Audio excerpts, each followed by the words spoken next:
Hey guys, stay tuned to the end of the episode where I'm going to read one of the iTunes reviews for Fascination Street Podcast. If you've left one, it might be yours, and if you haven't, do it, and maybe it will be in the future.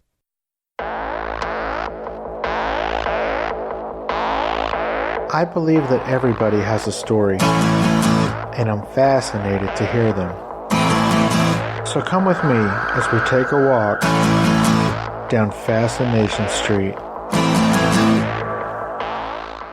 Welcome back, Streetwalkers. This episode is with actor DaJuan Johnson. DaJuan Johnson can currently be seen in the Amazon television series Bosch. He plays Officer Rondell Pierce. In this episode, we talk about where DaJuan grew up and what got him into acting. We talk about some of the struggles of being an actor, as far as when to quit your just-in-case job and what helps you make the decision between New York and L.A. We also talk about his Think Bigger project, and we talk about some of the differences between working for a streaming platform versus working for a network studio. We do touch a little bit on Bosch, and we find out whether or not Bosch is coming back for a 6th season. So pay attention. And this is my conversation with DaJuan Johnson. Yeah, talk to me, yeah.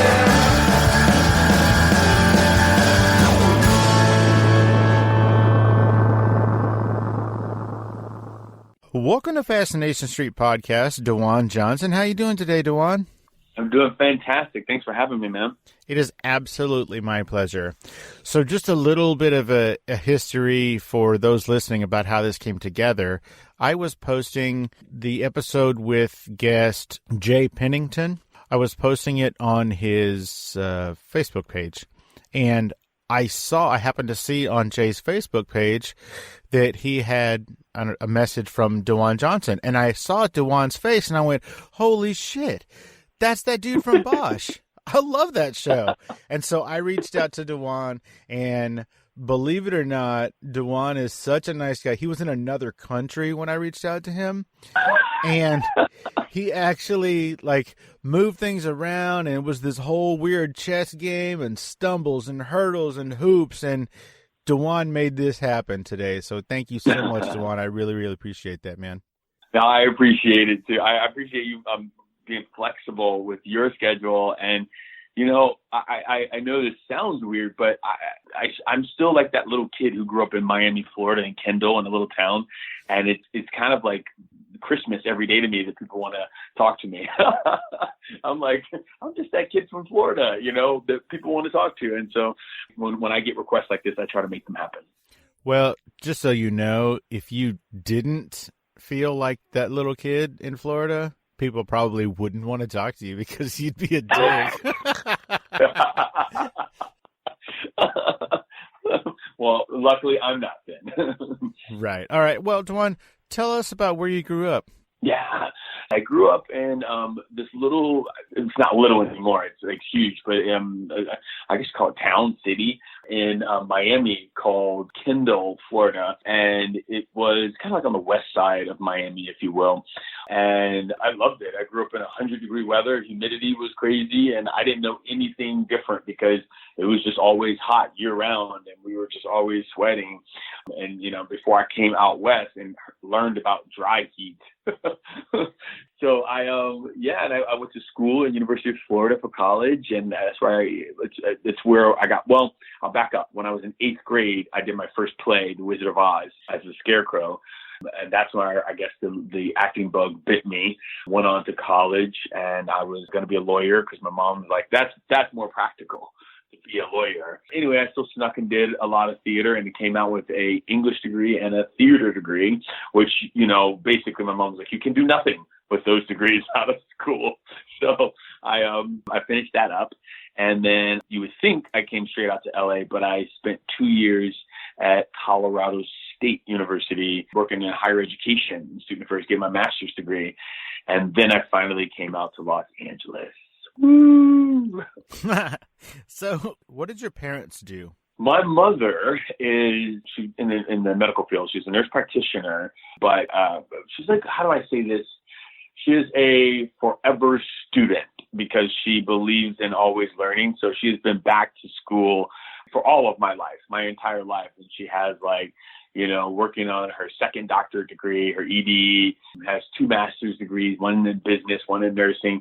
So she enjoys learning. So she's also an administrator / educator teacher at the Miami-Dade Community College. Actually, it's not community college anymore. It's Miami-Dade College now. So she's a big left brain thinker. I think that is left brain, very, very, heady, and academics rule. And then you have my dad, who owns his own tow truck company. Well, did own his own tow truck company, and then got tired of, I guess, being an entrepreneur, and decided to, just go drive a bus in the city of Chicago. And so he went and did that, and he is happy as can be, not doing it all by himself and just clocking in and clocking out and leaving it there. And I think there's something to be said about that, not being an entrepreneur anymore. So those are my parents. Well, as a business owner myself, I will say that there is a lot of pressure, and some days I do long for those days when my responsibility was just to show up and do my job and leave. Mm-hmm. Yeah. I mean, he was getting calls all night long, when he owned his own tow truck business. And, I think one of the final straws with that was, I think he got jumped in Chicago. Oh, no. 2 or 3 in the morning. Yeah. People trying to get you for your cash, and they call a fake tow truck, and, and he's like, not getting any younger. I don't want to do this. And, so I think he shut it down, him and his brother, and they just decided to, punch a clock. And I think that's admirable, because I think what people don't always do is, hold their head up high when they've tried something and it's gone really well, but then they want to try something else. They feel like there's embarrassment or shame, or people are going to feel a certain way. And I respect my dad even more. I'm like, Dad, don't do this if you don't want to do it. There's nothing saying you must keep doing this. You tried it. Great. You gave it your best. Awesome. Move on. Yeah, I think a lot of people will try something and then, stay there or stay doing that thing out of either complacency or boredom, or just because they don't even think about the possibility that they don't have to be there, like you said. So, no, I think that's really admirable, too. Mm-hmm. Now, your mom and all of her education, Levin, that sounds like a very European thing. Is she from Europe? No, she's not. She's not. She's just your typical Black mom from Chicago, from, up north, and education was the ticket, out. And it was like, you get a good education, you can go anywhere. And I think that generation really believed that. And it really was the ticket there. But I think now there's a little bit less pressure on education, and maybe learning a skill, learning a craft, learning something that really you love, but also can make you money. Not just love. People are like, I just want to do what I love. And that's great. I think you can do what you love, but you also want to make sure there's a survival component to it that helps you get by, however you want to get by. Absolutely. I agree. And I think that, for your mom's generation, it was a little more feasible because you didn't get out of school with hundreds of thousands of dollars in debt, and you're making, $28,000 a year. Yeah. Agreed. So yeah. Good on her. Mm-hmm. I think that it was your mom that said that basically for your whole life, you've been causing a scene. So, where did you find that at? You said it once in a different interview. Yes. So how did she take it when, you graduated with those 2 degrees that you could do nothing with, and you said, hey, Mom, you know how I always cause a scene? Well, I'm going to keep doing that forever. I know. Just for your listeners, the way my mom said I was always causing a scene, because everybody, I think people ask me, so when did you start acting? And I always used to, say a joke that my mom always used to say I was causing a scene from a very young age. And, and it's true. I was always that guy who, if you pulled out a camera or camcorder back in those days, you pulled one of those things out, I was on. And I just loved doing it, or I enjoyed being in front of a camera. I've always have, for some reason, putting on a show. But, to answer your question, my mom, love her, bless her heart, like we said, she's a very practical person. And, I think people who are very practical and, maybe really good at math, she's good, these artsy people kind of, she doesn't get them. She doesn't get me, sometimes. And that's okay. And I think, for a very long time, even after I graduated and, making my own money and all that stuff with the degrees, she did not get my acting career, my pursuit. And she would ask for a very long time, when are you gonna X? Are you gonna get back to doing this? Or when are you gonna use your master's degree? So all the stuff that she said, go get it just in case, or, so you don't have to go back to school. She was really kind of plotting to make me use it, which is okay. But I had other plans, and I don't think she came around, until, I don't know, man. It's very recent. Maybe since I, been on a recent gig on Bosch, has she come around to like, okay, well, he's just not going to do it this other way. And anybody listening to this, it's not a dig on our parents or, the people out there who are, telling us no. I think they're telling us no from their life, and they're scared or worried about us from their perspective. And that's okay. And that's kind of beautiful if you think about it. They're really just trying to protect us in their way, but instead it looks like they're not letting us fly, and sometimes it can be harsher than, if I didn't have a strong will, I could have not listened to my own instincts and went down that path and didn't follow my pursuit of being a creative artist. So yeah, it's a long answer to your question, but I think she's on her way to coming around. I think now, as I get more recognized, as people, her friends are like, did you see DaJuan on da-da-da? And, and I think she comes around to realizing that, oh, he is known. I think she was waiting for something to think that it was going to click. That makes sense. I think that, occupations, they come and go throughout history. I mean, at one point, it was a good idea to study typewriter repair, Mm-hmm.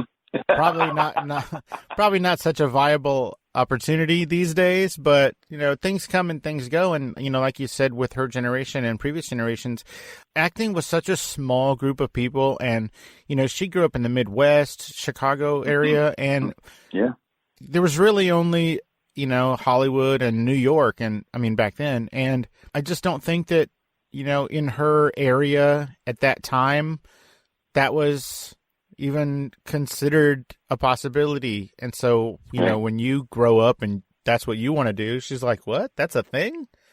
Exactly. And I like to share that story or share that with people because I know there's a lot of parents out there. I know there's a lot of guardians out there that don't get their kids or don't get their people in their lives that want to do something like this. And I say if they can support themselves, if they can go out there and do their thing and be who they want to be, just let them, you know what I mean? Let them and try not to let your fears get in the way of what they're doing. Perfect. I think that's an excellent a bit of advice. And, you would think that when the switch flips and that parent, is sort of on board, you'd think that it would have something to do with, like maybe a time period has passed where you didn't ask him for money. I'm a very stubborn Taurus.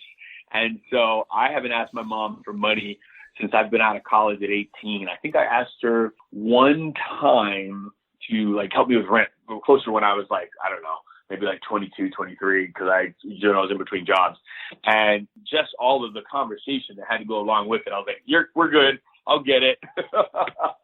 I'll get it. I'll find it somewhere else. That's right. My money, my rules. Yes. You know what I mean? I'm like, no, it's good. But I think I had to, ask her again, probably 5 years ago to help me co-sign on my first home. And that was because I make enough money, right, as an artist to, at the end of the year, if you take my taxes, it looks great. I've been on the show. It's all great. But because I'm on that show only 5 months out of the year, to the IRS and the tax people, they're like, what? You don't work for 8 months or you have spotty money for the rest? You got to get a co-signer. They don't like us actors, creative types, but the money's there. It's just really interesting. I was a mortgage loan underwriter for about 10 years. And whenever an actor came across my desk, it was really, really hard to make that deal work because, not only, let's say you work 4 months a year on Bosch, You do other things throughout the year, but there's no way to know when that money's going to come, if it's going to come, how long it's going to last. And so as a banker, that does make it a lot more difficult. So hopefully your mom actually did co-sign, and that's the house you're living in now. I am living in this house. She did not co-sign for me. And that was one of the best things that could have happened because there's just so many like rules and things and stuff like that come along with it. And I was just like, you know what? It's going to be okay. I just didn't want to put 20% down. I wanted to put 10% down. We ended up putting more down. That's all. You know what I mean? It's like one of those things, like, and it's okay. Again, like, I think one of the things my kids have taught me in life that I needed to learn was there's no point in holding a grudge. Tiny humans will teach you that because, you know, one minute they're flipping the F out, you know, on the floor in the grocery store. And literally on the next aisle, they're like, I love you, Dad. And I'm like, you know, and it's something to be said about like just that type of innocence, just that type of, we don't have time to hold grudges. You know what I mean? Life is still going. And so I just take those things like, you know, great, you can't help me with my house. You can't help me with that. We're good. Let's just keep moving on. That's a great way to look at it. Now, you went to Colorado to get a master's. A master's in what? A master's in what? I love working with college students in student development and their formative years. So anywhere when they got to school from about 18 to 22, 21, there is so much growth that happens. And it's like a bigger, not maturity, but like just growth period that happens between college students in that time. And I thought how great it took to have my hand in those formative years in their life. And so I ran residence halls while I was there. And it's called like getting a master's is in science and higher education. So I worked on that level and a collegiate level, like counseling and doing stuff like that with students. And I really, really, really enjoyed it. I was good at it. And I just got to a place where I realized that I was good at something doesn't mean that's the thing I'm supposed to be doing in life. Just because you're good at something doesn't mean that's supposed to be the thing you do. Because we could be good at like making a freaking pancake. Doesn't mean we should go out there and work for IHOP. No offense to IHOP. I love IHOP. So I just pulled back. And I said, I'm tired of telling people, pushing people towards their dreams and not really going towards my passion. And that's when I ended up, wrapping up my time in Colorado and moving out to Los Angeles. What made you pick Colorado? I wanted to get to some place where the elevation was higher than Space Mountain at Disney World. In Florida, everything is flat and underwater because we're in the Everglades and, it's sinking and all that. And so I wanted a full change of scenery, and that was the best way I was going to get it by going there. And also, if we're being 50% honest, Colorado gave me a full ride. Oh, kick ass. Yeah. That's a great reason, and I think that you're right geographically, and as far as temperature and people in the area, it doesn't get much polarly opposite. Yeah. From the swamps in Florida to the mountains in Colorado. Yep. Yeah, it was pretty great. What made you think you needed a master's? Like, why get a master's? Again, I really don't want to paint the picture that my mom is this like really mean person. She's actually really wonderful, but we were just out of school. I didn't feel like I was fully ready to come out to LA or New York. And after school, I wanted to take a leap year. Like, right? Is that what it's called? A leap year when you're between college and before you go do whatever? Something like that. It's a leap year. It's a rest year or something it's called. I can't remember. I wanted to do that because I just needed some time to figure some things out outside of school. But that wasn't the way we were raised. It was like, you can't come back home and live for a year. You got to either go out into the workforce or you got to go on to college or figure something out. And the best thing I could do at that time was go where I had gotten a full ride, And so I went and did that. And I applied to those schools because we had this conversation, my parents and I, we had this conversation early on before. I was like, I think I'm going to take a year off after I finish my bachelor's degree. And they're like, where are you going to live? So it's kind of hard being 21, 22, and you think you know it all to go in for living 4 years by yourself at a university where you can go buck wild to kind of coming home and living under the roof and then having to be home by like 2:00 for a curfew. So it didn't work out, and I ended up going to get my master's degree. Nice. Oh, and I think it's called a gap year. Gap year, that's what it's called. Leap year's kind of fun too, but gap year is definitely what it's called. leap year is just one day, which is weird, and then a gap year is a whole year. Right. Yeah. Yeah. That makes. Yeah. I see where you're going with this, Steve.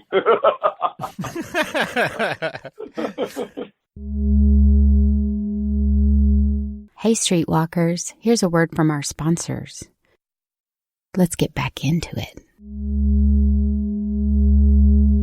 At some point, every person who is serious about acting has to make a decision, and that decision is either New York or L.A. Mm-hmm. What made you choose L.A.? So my last year of grad school, I decided to, I already know I was moving. I actually wanted to leave in between the first and second year. I was like, I want to be done. And again, my mom was just like, DaJuan, you got a year left. Just finish it up. This year will go by so quickly. And I was like, okay, cool. I'll finish my master's degree. So I went and I backpacked Europe that summer in between. And I had some time to think that, where do I want to go? I needed to see both places. So I went to New York during my Christmas break, my holiday break of my second year in grad school. And then I went out to LA for spring break out, just to spend a week in each place. From this Miami boy, New York was so cold. It was something I could not handle. In Colorado, it snowed, but it was like a drier type of cold or snow that I could deal with. But I was like, I can't do this New York. And it was freezing. It was not fun. And so when I went to LA, I think it was just the right place. I wanted to do film and television, and it just seemed like a better fit for me. The climate was better. The people seemed like, a little bit more what I was used to in Miami. And that's how I got here. Do you regret it? Have you ever regretted it? Regret which part? Not going to New York. I mean, I'm sure you've been to New York to visit and maybe even to work, but is there any part of you that thinks, man, maybe I should have lived in New York for a while? No, not at all. I have some of my best friends who lived in New York and moved out here to LA afterwards, and I visited them a lot. I got to say, New York is not my town. It's not my town, and that's okay. And the way I know that's not my town, because everybody who is in New York, and they love New York. They get it. Like, they get the movement of the city, the pulse of the city, the 2 a.m. traffic jam by people just walking around. Like, they get New York. Me, I'm just like, I could use a little coastal town, like Santa Barbara or like LA. I just think a little bit of San Diego would be a good one too. I don't think New York is my place, but that being said, I've been to film festivals, and I've done things that have been in the summer or in the fall that are beautiful. I was just there last October for a film I directed, and it's just beautiful. So, I mean, I have a hope now to go out there and work for an extended period of time on a show. That's what I'm throwing out into the universe. The universe will take me out there for a couple months, where I get to live on somebody else's dime kind of, and just really see the city, because that kind of might be great. When that happens, will you take your wife and kids? No, stay home. Stay home. No, we don't uproot people anymore. Yes, good. I went to 12 schools when I was growing up. So, wow. Yeah, don't do that to your kids. You said something, it's probably been, 6 or 8 years or something like that. You said this in an interview, and it is one of the most prescient things that I've heard in quite some time. And you said, what people say is about them, and what we hear is about us. Mm-hmm. Can you explain a little bit about what that means? Because that is some wisdom beyond belief.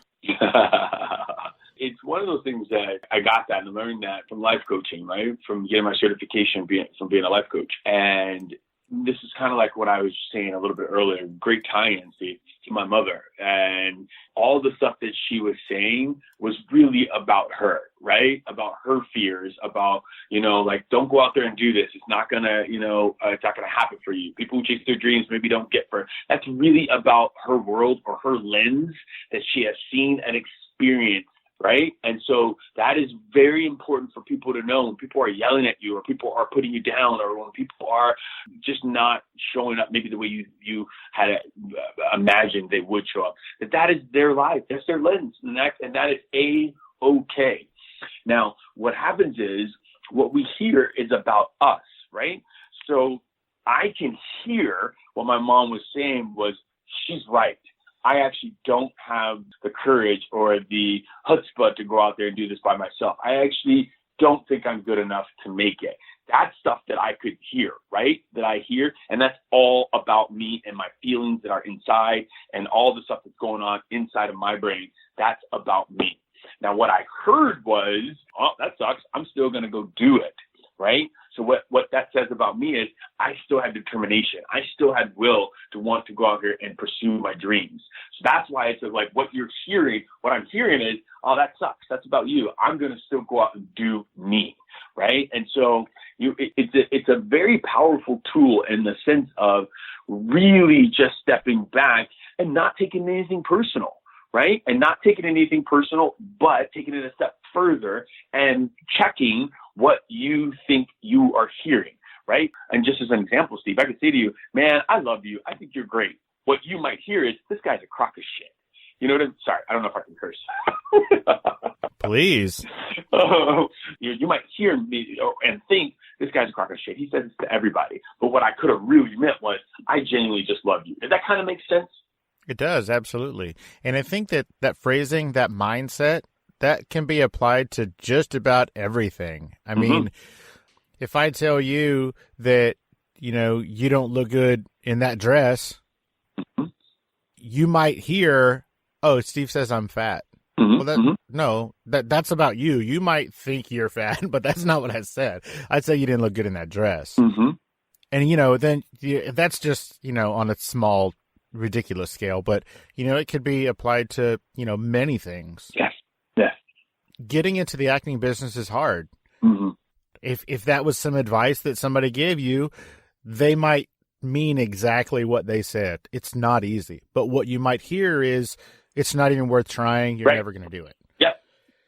That's exactly it. That's why I love that phraseology so much, because it's just so versatile, and it means everything, and you can apply it to everything. I love that. Yeah, I think so. And I think it's also one of those ways that, like, I think about, like, I had a very tumultuous relationship with my stepfather, and I think I've always thought he was like an evil person, and it helped me get over, like, a lot of the things he said to me. That was really about him and his upbringing, and maybe what I represented to him, hope, power, whatever that was, that's all his stuff, right? And, because you think about it, people who hurt innocent babies, I wasn't an innocent baby, I'm just saying, like, in life, that's their stuff. It can never be about this innocent little tiny human, right? It's all about their stuff. And I think how that works in our favor is that we really get to just, like, step back and just be grateful and just be like, look at people through their lenses like, gosh, they must really be hurt to be that nasty to me. Or they must really have been through something. It just shifts it for you. It shifts the thinking, and it shifts perspective and perception about other things. And for me, it just doesn't make me so angry when I walk around. I used to be like a little type A prick and everything hurt, and everything that somebody said cut deep because I thought it was about me, and it's like, well, you fix your stuff. Don't worry about it trying to fix every single person in the world. Yes, I think that also could be applied to a lot that's going on right now. Yeah. Well, let's worry about us and maybe not so much about the person next to us and what they're doing. Yeah, you can fix your corner. I guess I want to make sure, maybe clarify that. You can definitely fix your little corner of the world, you could definitely do that. But I also think one of the ways to do that is just showing up differently in life. Right? You show up.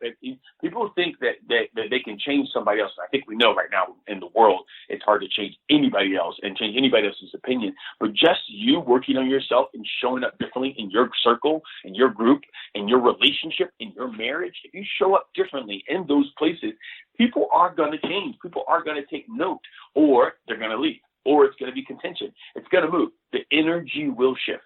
That's true. Even something as simple as, you're a homeowner. If your yard is full of weeds and half dead, then you really need to focus on your yard before you start complaining about your neighbor's yard.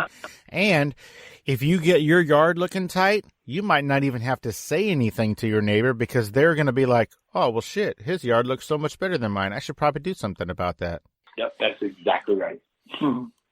Now, you were a bartender for about 12 years, and you were finding success and making a lot of money as an actor. But yet you kept that just-in-case job for 12 years. Can you tell me why and what made you finally decide to quit it? Yeah, I can. It was actually 15 years. It was 12 years at this one place. I was at this, I probably shouldn't say the name, but I was at this one barbecue place for 12 years, and I had actually bartended 3 years prior to that. So it's a total of 15 years. But sometimes when I tell the story, I'll just say 12 years for that place instead of the totality of it all, but 15. So 15 grueling years. You know, I do talks on this subject, right? About living somebody else's vision, but not knowing that you're living somebody else's vision. As we've been the theme of this conversation, it seems like I was trying to please another person in my life. I was trying to please another generation in my life. And I thought I had to keep this job just in case as a bartender. Like you said, I was making a lot of money. I remember making six figures. I had a Chevy commercial running, and maybe it was like a Southwest commercial running at the time. And I was on like a theatrical show. Maybe it was Close to Home or Criminal Minds or something like that. And I was at the bar, and I remember people like being like, "Hey, is that you on TV?" Like, you know, commercial came on, and they're like, "That's you," and they're like, "Yeah." And then I was like, "Yeah, that is me. Do you want fries with that steak?" You know, it was one of those things that like it's soul crushing, you know, because you are doing it. But I kept that job because this was my stable job. This is how I had been brought up, to keep the stable job. And the non-stable job was acting, although, you know, and we didn't talk growing up about, I don't know about you, Steve, but we didn't talk about the law of attraction, the law of detachment, you know, all these different laws of the universe. And once I really started tapping into that stuff and really understanding some of that stuff, the things I was telling the universe was, I needed to keep this job just in case. And the universe kept meeting me just in case. You know what I mean? Instead of like letting me leap, I wasn't doing anything like that. I wasn't jumping. My mind was locked in those places. And so, you know, I decided to quit one day when this awesome young lady came in. She was a new bartender to our store. And she just said, you know, DaJuan, and she could see it. She's like, DaJuan, if you're not happy, why don't you just quit? And I was just like, you don't know my life. I can't just quit. But the seed was planted, right? And it just kind of like started to grow. You know, if you're not happy someplace, then just quit. I get tongue twisted trying to even like wrap my head around it still. You know, I'm like, well, if you don't like something, just don't do it. That was so funny for me. And longer story short, I ended up quitting after that, 2 years later after that conversation, you know, because I had to put a plan together because I'm still type A. I had to put a plan together, and I had to tell people about my plan so that they can hold me accountable. And I ended up quitting 2 years later from that. Did your mom, did she have anything to say about all of that? It's so funny, right? I am a mama's boy, you know. She doesn't know this story. I'm sure she'll hear it one day. You know, I've been giving talks about it, and I think parents are always going to be scared for their kids, or they're always going to have a little bit of, you know, trepidation for them. Like, are you going to be okay? Like, do you have everything you need? I don't know. I don't want to. I think my mom's always going to be worried about me. I mean, not anymore, of course, you know, in the last like 7 to 10 years, but still, I think, yeah, I think she's definitely worried about me quitting my job. But what I knew for sure back then was that if this did not work out the way I hoped it would, I could go back to bartending. I could go back. It's a skill I always had. But here is the secret to all of it. I decided to burn the boats. And that's like a old saying from back from, I can't remember, Napoleon days or something like that, burn the boats. I took bartending off the table, and I was just like, well, this is something you're not happy in. And so when I left that job, I said, I am not coming back to this job or to this profession right now. And whenever money would get low, whenever things would get low, I would figure out that as much energy as it takes to worry about not having money, it takes an equal amount of energy to worry about how to make it somewhere else.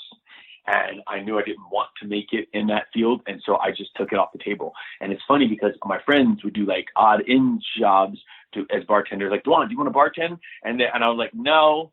And I didn't do it. Even though like it was just a one-off job that I could have just made some fast cash. And I did not want to do it. I didn't want to go back to that industry because I just wasn't happy there. And that wasn't where my life was going anymore. So you closed that door so that you were forced to be successful in your chosen career. Yes, absolutely. But also, I wanted to open the door for the muse to come down and talk to me, for myself, the energy around me to just shift so that I could think bigger. And if I didn't want to be in that industry, what else did I want to do? How else could I live on purpose? And I think that's where, everything else came from that kind of just was pretty amazing. Now, during that last answer, you used a couple of words that I want you to talk about next. What up? You said that it forced you to think bigger. Like that, Steve? Tell me about Think Bigger. Think Bigger Coaching, or Thinking Bigger, is a slogan that I had just been very drawn to for a bit of time. After I left bartending, I taught actors. I was an acting teacher for a bit because I had some success. Of course, I had all these master's degree in education and, I'm working with students. And so I was like, I'll teach acting too while I'm waiting for a break. And I started to see that actors, when they would get up for their auditions, for their audition prep, or when they get up to do scene work, they would say things like, I'm never going to book this, or it's already offered out, I don't even know why I'm doing this. And I thought, like, if you keep going in with that mindset that you're already going to tank it, it's not going to work. I mean, and for people who aren't in the industry, who are out there listening to this and they're like, I don't understand about the industry, think about it this way. Have you ever met somebody, first time ever meeting them, first time ever being in their energy field, their presence, and you just know they're bad juju. You just know they're going through some heavy stuff, or you just know that, like, this is not the energy that I want to mix with, but they're trying to cover it up. You know what I mean? And they're trying to cover it up, but you can see right through it. It's like, I think somebody said it best, like your soul or your psyche snitches on you, and without you knowing it, without you having that awareness. And that's what I think actors think they're acting well at, but their energy, their souls are snitching on them, their field. And so when you go into these audition rooms, people can feel the heaviness. People can feel like, do I want to work with that person on set? And so I wanted to start working with the people on the inside stuff. I really wanted to work with actors in a way that would bring meaningful change, not just a booking, because sometimes when you get one booking, that still doesn't satiate that inner whatever, and you want the next one, you want the next one, and the next one. And so I started to wanting to people to think bigger than just this moment, think bigger than just this career, this life. And so in a meditation, I was thinking about the slogan, use me, what else is possible? And it came up with Thinking Bigger and creating Think Bigger coaching for actors, geared towards actors. And I went and got certified as a life coach so that I could really have the tools to work with my tribe. Oh, I like that. My tribe. Nice. So you do talks, and you have, I think you just last month had a summit. Mm-hmm. What goes on at something like that? And what is the intent? What would the purpose be for somebody to go to that? What are they going to get out of it? They're going to get to see me, Steve. Duh. Oh, snap. No, I think as I started to work, what you're talking about is I play on my name a lot, meaning that I have the Think Bigger tribe. Think Bigger coaching is my business. I have the Think Bigger Summit, what you're talking about. And so I try to use that as much as possible. I Think Bigger courses, so because I think it's great. And it makes, people know when they're thinking bigger, think bigger and think of DaJuan. So the Think Bigger Summit, it came about because the first Think Bigger Summit, this is my third one that we've done. Again, all of this was designed for me to send the elevator back down to my tribe of people who might not be as successful, might just be starting out in this craft. Send the elevator back down to the ground floor and get some people up.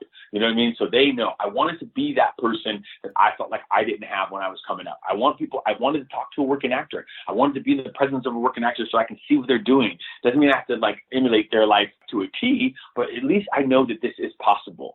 And sometimes we see these people like Meryl Streep, or we see these people like Ed Norton, and yeah, they're inspiring to us, but we have no idea how they got there. You know what I mean? They're so far in the stratosphere ahead of us that we don't see that, you booked this thing, you got here, you moved here. And it's just a nice thing for nothing else, just to know that it is possible. It is possible. So Think Bigger Summit, everybody kept asking me about how do you do this? Where do you do this? Where did you get this thing? And so what I started to do is put together all the professionals, all the coaches in my life at that point, to talk about what I thought was really good stuff that moved me forward. I had a finance coach out there who talked about money for artists and how you got to save differently. I had somebody talking about representation, how to get better reps or agents or managers and just stuff like that. Your body, health and nutrition. I wanted to make sure this is how I keep myself, from not eating just McDonald's or something, So the summit was a free summit, by the way. Free summit for 72 hours. It's virtual, so anybody in the world could listen to this, could jump onto it wherever they are, whatever corner of the world they are. They could get something from it and hopefully up level their career. Perfect. Where can somebody find information maybe on the next one, or where do they go to find out information about things like that are coming up? Specifically for the summit, thinkbiggersummit.com. And, I have both those URLs, either the Think Bigger Summit or Think Bigger Summit, and it'll take you right to our current one that just passed. And there's always a way to, get those recordings or those videos and everything so that you can, look at it at your own pace and, watch it and hopefully up level. I have a theme every year. This year's theme was Be the Cavalry, and, really taking on your career and not waiting for somebody to tell you when to act, but you doing it yourself. I like that. Be the Cavalry. Mm-hmm. That's kick-ass. Yeah. I like that. Hey, Streetwalkers, here's a word from our sponsors. Let's get back into it. So now I want to talk about your career. Uh-oh. I could be wrong, but I swear I saw this on your IMDb page. Oh, by the way, IMDb, if you're listening, stop with all the pop-ups and all the weird shit you're putting on that site. It's making it almost unusable. Oh. Good Lord. I think that I saw on your IMDb page that you were on the TV show, I think it was called Caveman? I was on Caveman. Is that the TV show that was based on the Geico Caveman commercials? It sure was. Oh, my goodness. Yeah, I think it only lasted a season or two. It's so long ago. Oh, man, that is so crazy. I think it's really weird that even happened. Yeah. I mean, yes, it was weird that Disney made a bunch of movies about a ride at their theme park, but making a TV show based off of a commercial is just bonkers. Well, in fairness, it was actually really based off of a period in history when there were cavemen. Just saying, Steve. But... All right, you got me there. So, a while back, you were in a Super Bowl commercial with, I think, Jerry signed something. I know. I was kidding. I know. Now, that experience should have been super duper kick-ass for you. Yeah. But for some reason, it wasn't as awesome as it probably should have been. If you don't want to, that's fine. But if you could, would you just explain a little bit about how that experience went down for you? Yeah, I don't mind at all. I want to say that, first of all, yay on you for doing your homework. That's a good one. That's a really, really good one that I don't get asked a lot. So the gist of it is I booked this huge Super Bowl commercial that should have run past the Super Bowl into the Summer Olympics and then further, because there was different versions of it. But what happened was the breakdown was a little racially insensitive, but because it had been, all of the breakdowns, I guess, had been a little bit of racially insensitive before then. It's just not something it's just in my zone. I didn't even think about it. I had seen this so many times before that, it just was, whatever. But somebody else saw it and reported it to TMZ. And because we had such a big name in the commercial got pulled. And that was very, very upsetting to a lot of people. So a lot of people to put, a lot of energy into that. And I think this person thought they were doing it to be cavalier for a cause, but really they were just doing it because they didn't book it. Really, to be honest, they didn't book it. Pardon my French, it was a shitty situation. And I want to really go on record to say that Jerry Seinfeld had nothing to do with any of the stuff that was going on. And he could not have been a nicer person on set. I was continually blown away by him and his generosity, and how many times he was like, "You're really good. You're like, you're holding your own." and I was holding my own next to Jerry Seinfeld. You know what I mean? And so I think he was really great. And I sucked that he got sucked into that, and our commercial got sucked into that as well.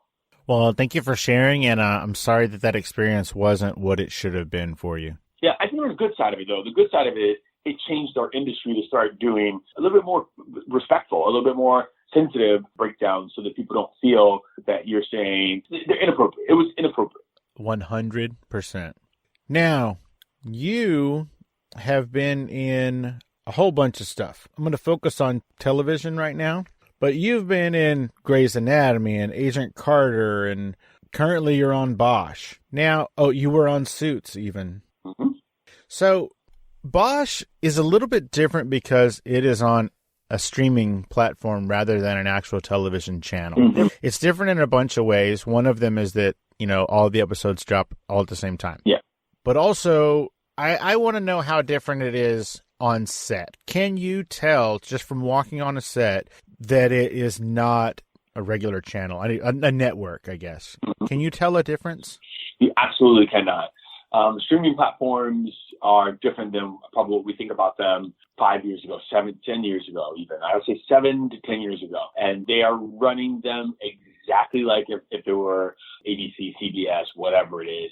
In fact, they have their own major studios now, Netflix and Amazon has them, all over the place.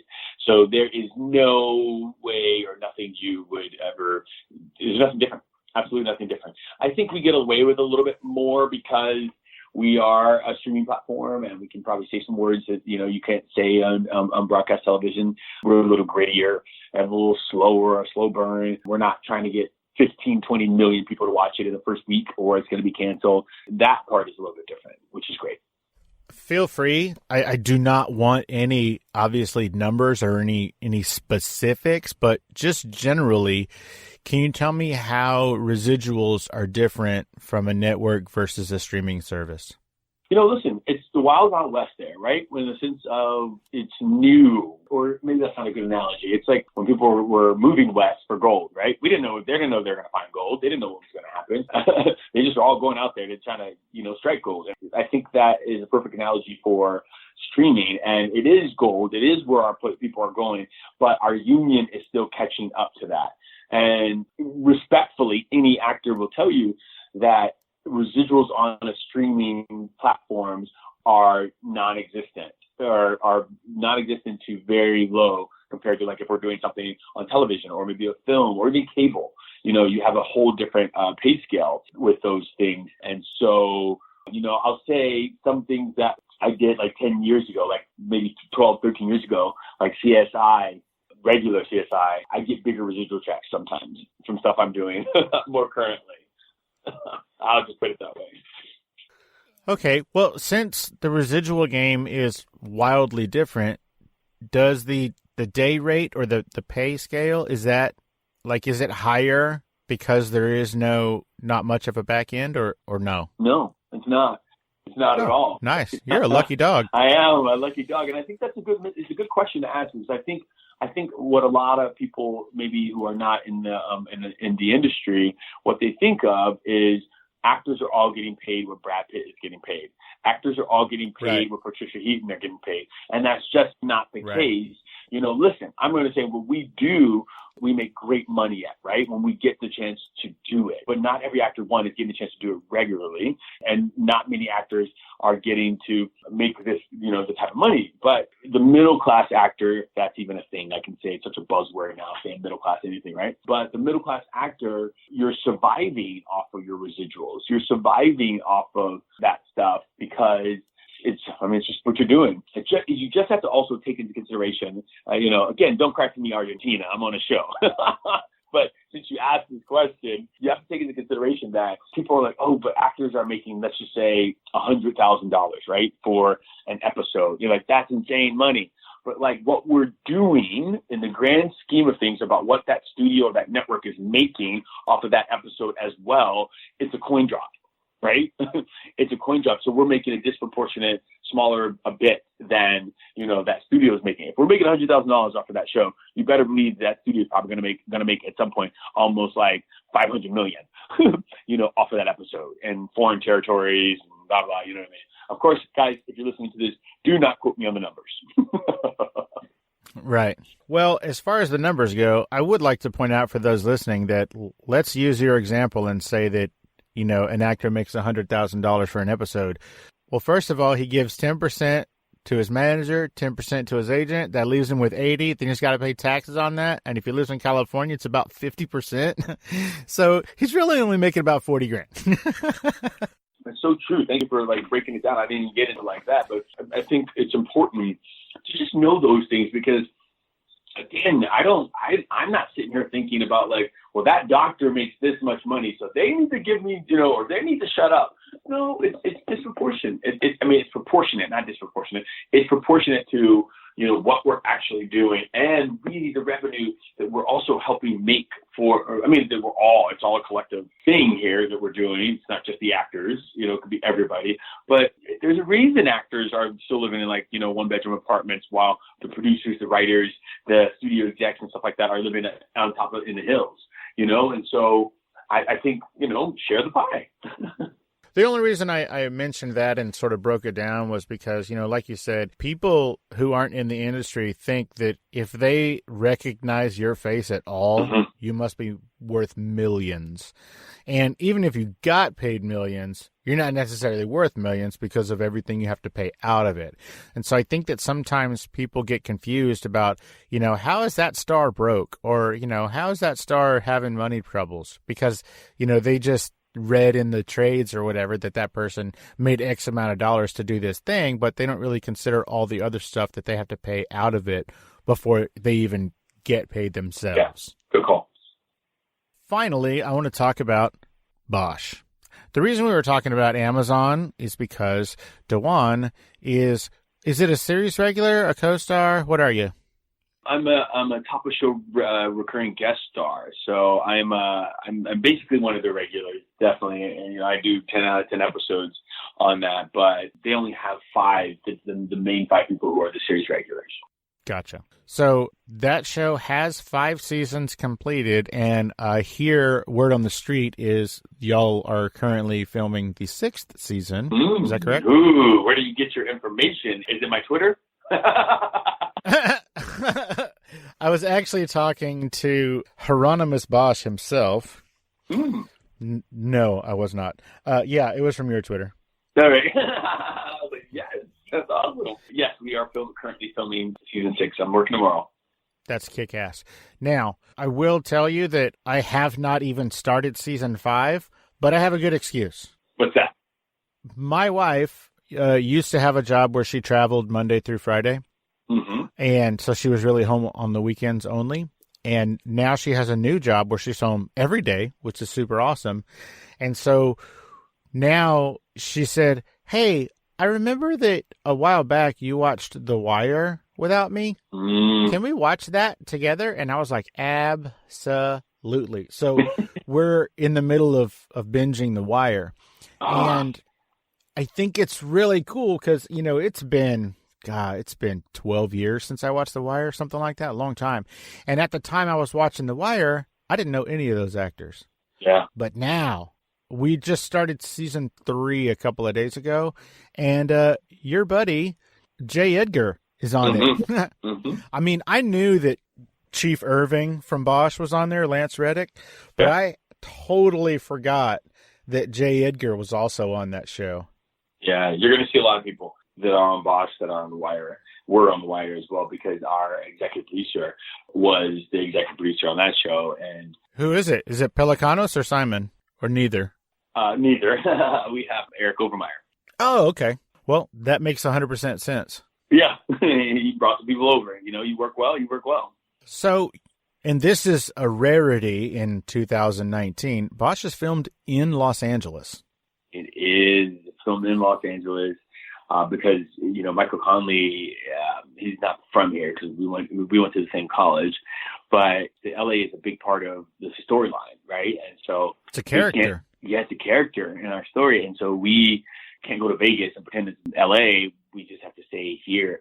And I got to tell you, it's a godsend because I either get to put my kids to bed at night, or I get to like wake up and take them to school. And so not a lot of people can do that when they're working on a show for so long. So, I enjoy it. I think it's a blessing, and I'm happy we're in LA. Yeah, no kidding. I mean, you could be working in Canada, Vancouver. That's a huge spot, and that's really far away from your house. You couldn't do that. You could also be working in Atlanta, or it's hot and sweaty there. So yeah. So I think it's really cool that you get the temperature and you get to basically work in your town. That's really awesome and super rare nowadays. Super rare. What's your favorite part about being on Bosch? I mean, you already told me that you get to work in your town and take care of your kids and see your family. Other than that, what's your favorite part? This Bosch has been a very unique, awesome experience for me. It's been the longest running thing I've done continuously, right? I've done recurrings on shows for a season and books up here and there. But this is like my family. Like, we've been working together for such a long time. So I enjoy that piece of that, and that I get to know what that's like. We're talking about from the actors to the crew, which is, they're amazing on Bosch. Everybody is really producers. Everybody's really great, and it shows.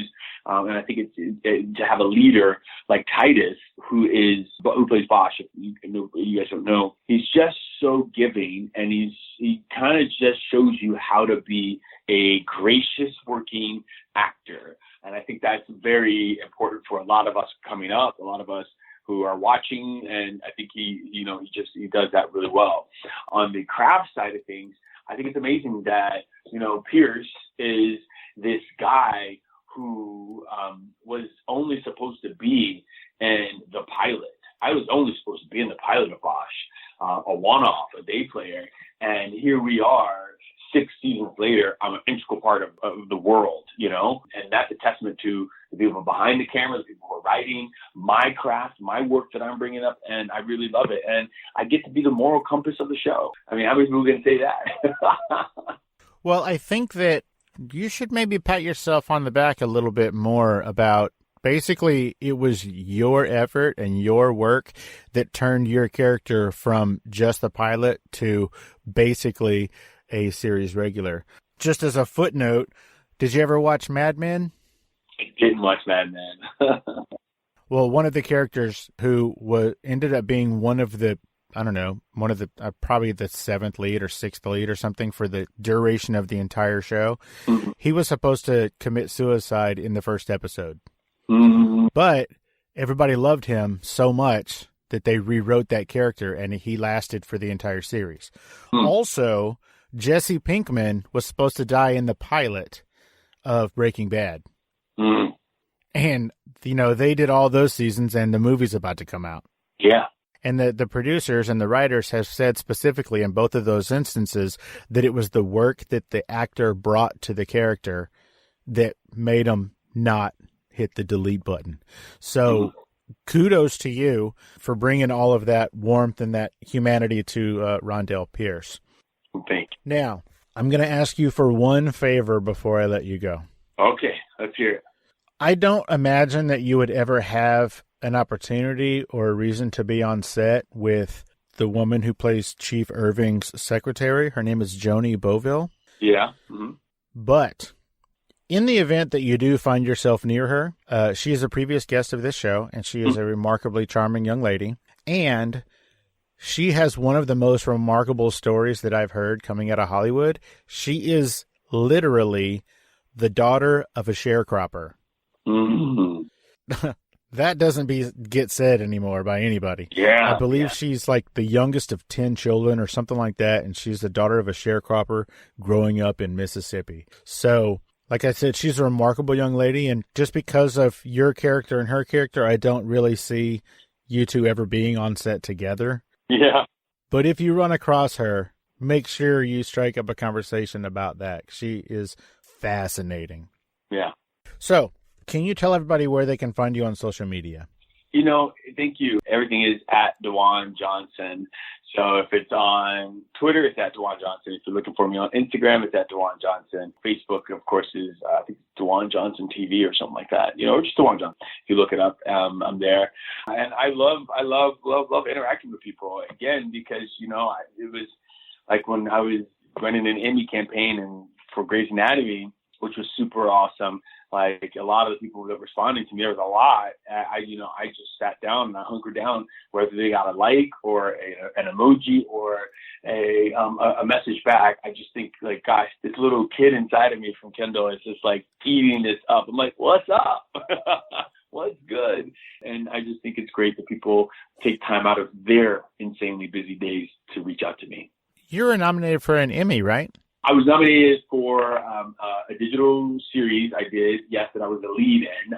We got nominated for a daytime Emmy. And then the primetime Emmy, I was up for nomination for Grey's Anatomy, the arc I did on that last season. Kick ass. Well done, sir. Thank you. Now, before I let you go, DaJuan, is there anything that we didn't talk about or I didn't ask you about that you wanted to talk about?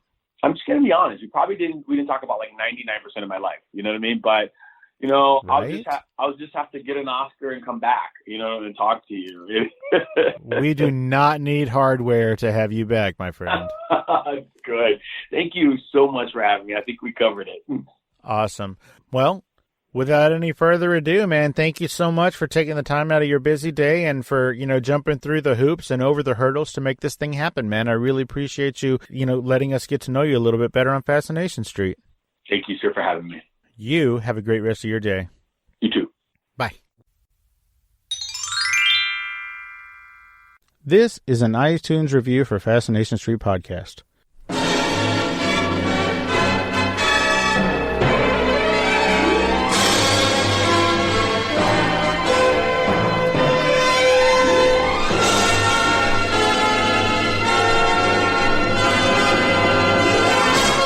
This one is from Peter W.G. It says, truly fascinating. Steve gets a menagerie of guests that are as eclectic as they are interesting. Steve is a natural interviewer who gets the best out of his guests and their stories. I recommend this podcast to any and everybody. Thanks, Peter W.G. That was a 5-star iTunes review for Fascination Street Podcast. Rate and review Fascination Street Podcast on iTunes, and maybe next week I'll read your review.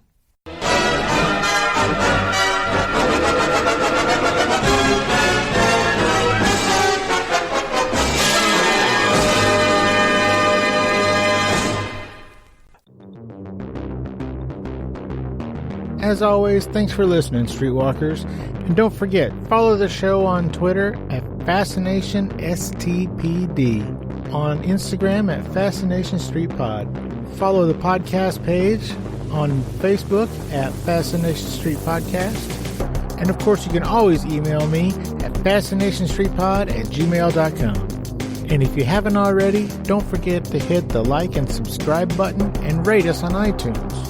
For the next 3 months, everybody who rates and reviews the show and sends a screenshot to fascinationstreetpod@gmail.com will get a free surprise gift mailed to them. Every single one of you. So do it. Thanks, Streetwalkers. Opening music is the song Magnolia from the 2014 album Intransigence, used with permission from Douglas Miles Clark. Closing music is Apollo from the 2001 album Into the Known by the band Sapphire. Thanks for hanging out with us and getting to know a little bit about our guest. We'll see you next time on Fascination Street.